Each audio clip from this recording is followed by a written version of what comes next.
নমস্কার, আমি বন্দনা। আমার কিচেনে আপনাদের সবাইকে স্বাগত জানাই। আবারও এসে হাজির হয়েছি খুব সহজ পদ্ধতিতে চিতই পিঠার একটি রেসিপি নিয়ে। দেখে নেওয়া যাক আজকের এই রেসিপিটি। চিতই পিঠা তৈরি করার জন্য এখানে আমি নিয়েছি 250 গ্রাম সেদ্ধ চাল।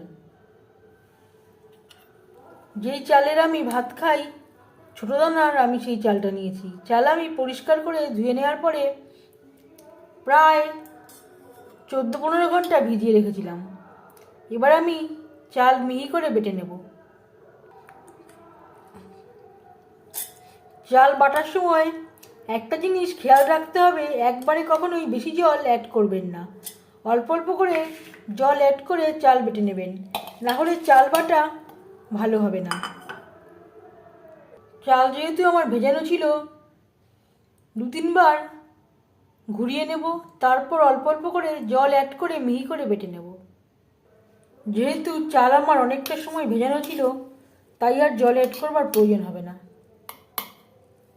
একটু সময় নিয়ে মিহি করে বেটে নেব। চাল আমি বেটে নিয়েছি। এবার এতে অ্যাড করলাম গরম জল। গরম জল অ্যাড করে আবারও 1-2 বার ঘুরিয়ে নেব।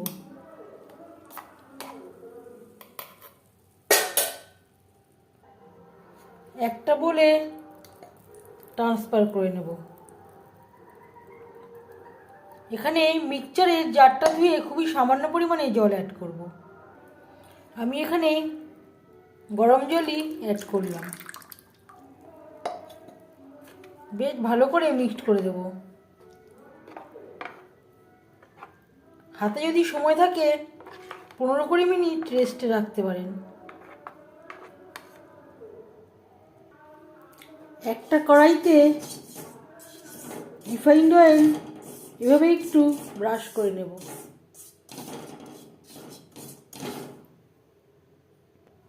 আর দিয়ে দেব লবণ।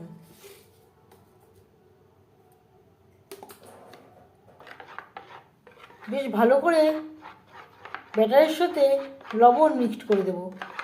আর প্রত্যেকবার চিতই পিঠা তৈরি করার সময় এইভাবে একটু ফেটিয়ে নিতে হবে। এখানে আমি 10 মিনিট মতো রেস্টে রেখেছিলাম।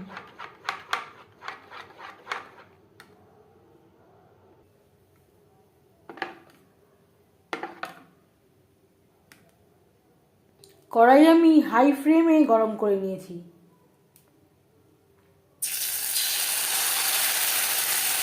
এবার দিয়ে দিলাম 2 হাতা ব্যাটার।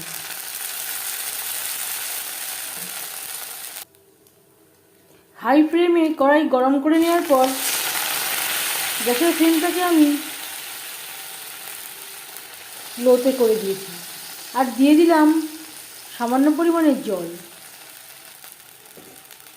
এভাবে একটু ঢেকে দেব। প্রায় 5 মিনিট হতে যাচ্ছে। গ্যাসের ফ্লেমটাকে আমি একেবারে লোতে রেখেছিলাম।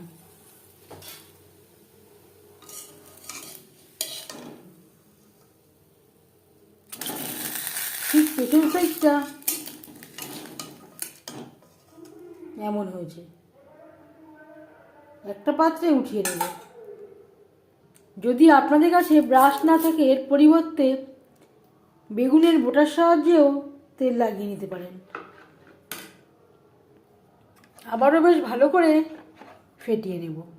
প্রত্যেকবার দেওয়ার সময় বেশ ভালো করে এইভাবে ফেটিয়ে নিতে হবে। আবারও সেম প্রসেসে 2 হাতা ব্যাটার দিয়ে নেব।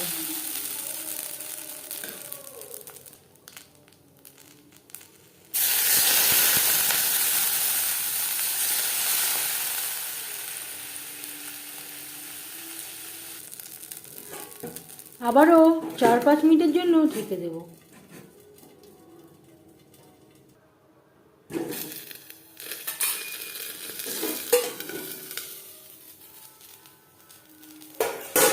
অবশ্যই সেদ্ধ চালের তৈরি করবেন, তাহলে নরম হবে।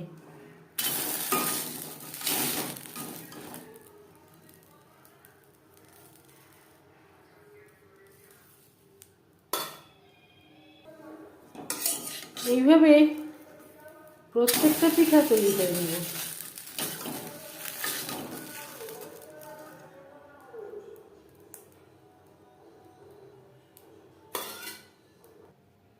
এবার যাচ্ছি সার্ভ করার প্রসেসে।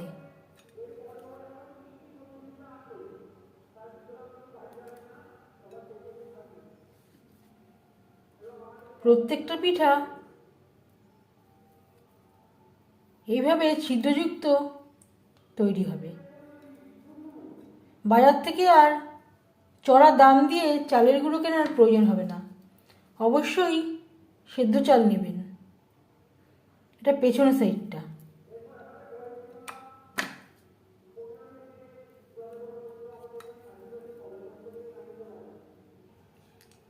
পিঠার রেসিপিটি কেমন লাগলো অবশ্যই জানাবেন কমেন্টের মাধ্যমে।